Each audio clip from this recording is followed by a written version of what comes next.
The Cold War never ended with gunfire or treaties. She finished in silence, and perhaps that is precisely why it is still shaping every military decision, every international crisis, and every war that the United States faces today. For decades, Americans have been taught that the Cold War ended in 1991 with the fall of the Soviet Union. But the historical truth is more uncomfortable. The structures, the fears, the strategies, and the enemies never disappeared. They just changed shape. If you believe that understanding the past is the only way to avoid repeating your mistakes, leave a like now. This helps this video reach people who still believe this story is over. The Cold War didn't begin with a speech, a treaty, or an official declaration. It began with a feeling. Fear. A deep, silent, and collective fear that gripped the United States at the end of World War II.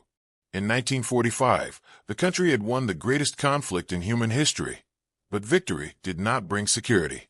It brought uncertainty. For the first time, Americans understood that absolute power could disappear in a single instant. The images of Hiroshima and Nagasaki were not merely a show of force against Japan. They redefined the very concept of war. What was once decided by armies could now be decided by scientists, in closed rooms, and by political decisions made thousands of kilometers from the battlefield. The atomic bomb created not only destruction, it created a new fear that the next war would not have enough survivors to tell the story. At that very moment, the old alliance between the United States and the Soviet Union began to unravel. The common enemy had been defeated, and without it, differences that had been temporarily ignored resurfaced. On one side, a country that saw itself as the guardian of liberal democracy and the free market. On the other, a regime that believed that capitalism would inevitably lead to social collapse and the domination of elites. It wasn't just a clash of interests. It was a clash of worldviews. In 1947, this fear took official form with the Truman Doctrine. The decision was clear. The United States could not allow the expansion of communist regimes anywhere in the world. Not because each country was strategically vital, but because each advance represented a symbolic loss. The logic was simple and, at the same time, dangerous. If one country fell, others would follow. The domino effect was not just a theory. It was a strategic nightmare. This mentality transformed the planet into a chessboard. Regions that were once peripheral came to be seen as crucial pieces. Europe, Asia, the Middle East, Latin America. Each local crisis began to be interpreted as part of a larger global conflict. The Marshall Plan was not just an economic reconstruction program. It was a tool for ideological containment. Rebuilding Europe meant preventing despair from opening the way for Soviet advancement.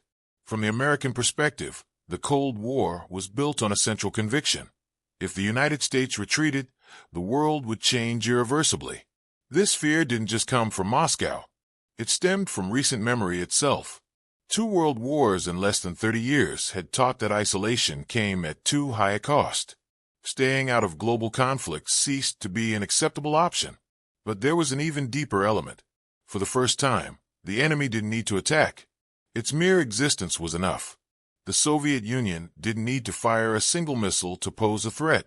Its mere presence, its ideology, and its nuclear capability were sufficient to justify permanent mobilization.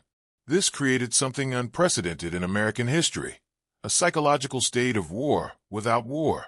This fear shaped institutions, budgets, and decisions that spanned generations. The military-industrial complex began to consolidate.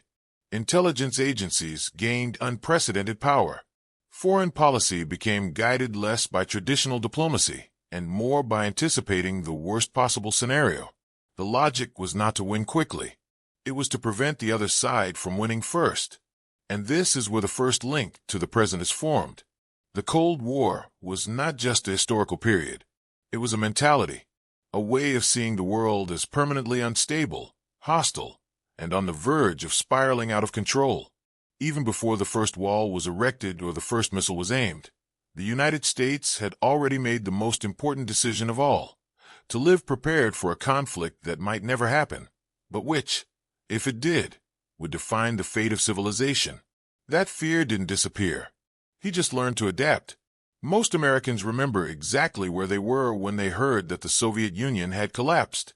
December 1991 went down in history as the moment when the United States' greatest strategic rival simply ceased to exist. There was no formal surrender. There was no treaty that officially ended decades of tension. There was something far more dangerous: the feeling of absolute victory. For Washington, this seemed like the natural end to a long dispute. The Berlin Wall had already fallen in 1989. The economies of Eastern Europe were reorganizing. The Warsaw Pact had been dissolved. Everything indicated that the Soviet model had failed. The American system not only survived, it won. But it was precisely this interpretation that opened the door to the most profound era of the post-Cold War era. The Cold War ended without its central dilemmas being resolved. No agreement redefined the global balance of power. No new security architecture was built to replace the logic of confrontation. Instead, a silent assumption prevailed. Without the Soviet Union, there was no longer an adversary capable of significantly challenging the United States. During the negotiations surrounding the reunification of Germany, Western leaders conveyed to the Soviet leadership the idea that NATO would not advance an inch eastward. Although this promise was never formalized in a legally binding treaty, it created a clear political expectation in Moscow. For the Soviets, the expansion of the military alliance that had been created to contain them should cease with the end of the conflict. But the 1990s took a different path. Country after country from the former socialist bloc was incorporated into NATO: Poland, Hungary, the Czech Republic, and later the Baltic states. From the American point of view, it was about consolidating democracies and ensuring stability. From the Russian point of view, it was proof that the Cold War had ended only for one side. While the United States celebrated the so-called end of history, Russia was undergoing a profound internal collapse. The economy shrank drastically. Life expectancy plummeted. State institutions disintegrated. Millions of people associated this period not with liberation, but with humiliation. The country that had been a nuclear superpower came to be treated as a secondary player, incapable of influencing the rules of the new world. This resentment was largely underestimated in Washington. The bet was that economic integration and political rapprochement would be enough to transform Russia into a predictable partner. What was ignored was the weight of strategic memory. In Russian history, territorial retreats have almost always preceded invasions. Security has always been synonymous with strategic depth, not diplomatic trust. By not treating the end of the Cold War as the conclusion of a conflict, but rather as a unilateral victory, the United States preserved the mental framework of confrontation. NATO continued to exist. Military budgets remained high. Intelligence agencies maintained their focus on potential rivals. The enemy had changed form, but the logic remained intact. The result was a world officially post-Cold War, but strategically trapped by the same premises. Russia was never fully integrated into a new security order. It was left on the sidelines of a system that continued to operate as if confrontation could return at any moment. And from the Russian point of view, this prediction came true. This is where the link to the previous topic closes. The fear that created the Cold War was never deactivated. It only changed its narrative. In 1991, the United States did not end a silent war. They chose to manage its consequences without rewriting its rules. And every time a crisis erupts in Eastern Europe, the Caucasus, or beyond, the question returns: did the Cold War really end? Or did it just enter a longer, slower, and much harder to recognize phase? If the Cold War had truly ended in 1991, the world would have entered an era of demobilization, reduced tensions, and a clear redefinition of threats. But the opposite happened. Weapons changed, battlefields disappeared from the traditional map, and the confrontation began to occur on a level that was more difficult to perceive. The Cold War didn't end. It adapted.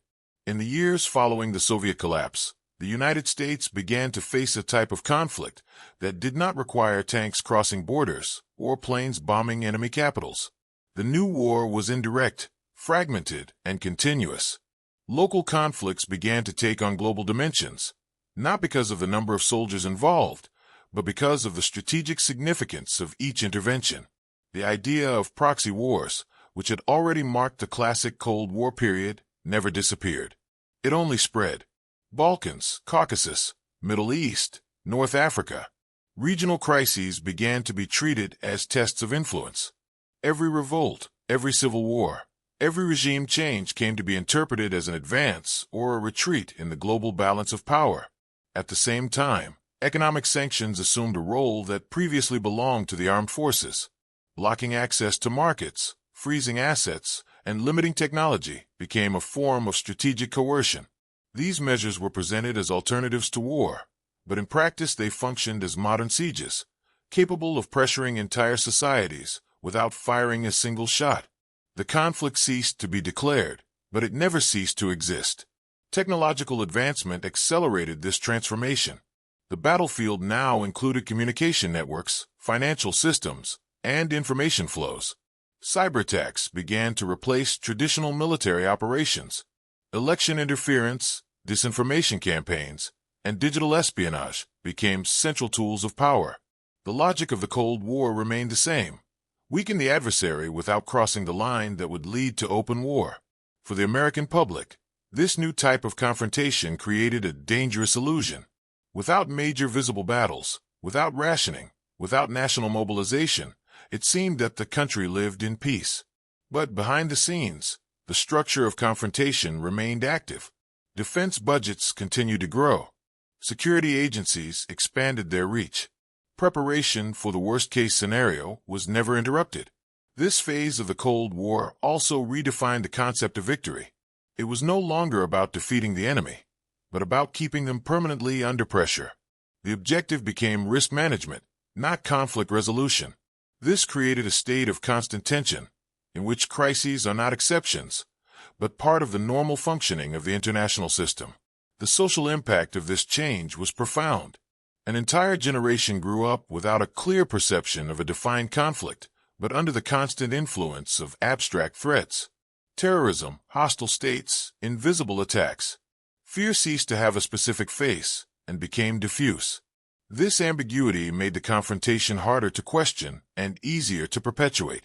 This is where the topics decisively connect. The fear that created the Cold War, coupled with the mistake of 1991, produced a world where conflict never needs to be declared to exist. The absence of a clearly defined enemy did not eliminate the logic of confrontation. It only made it more flexible, more silent, and more difficult to end. The modern Cold War doesn't require walls or sirens.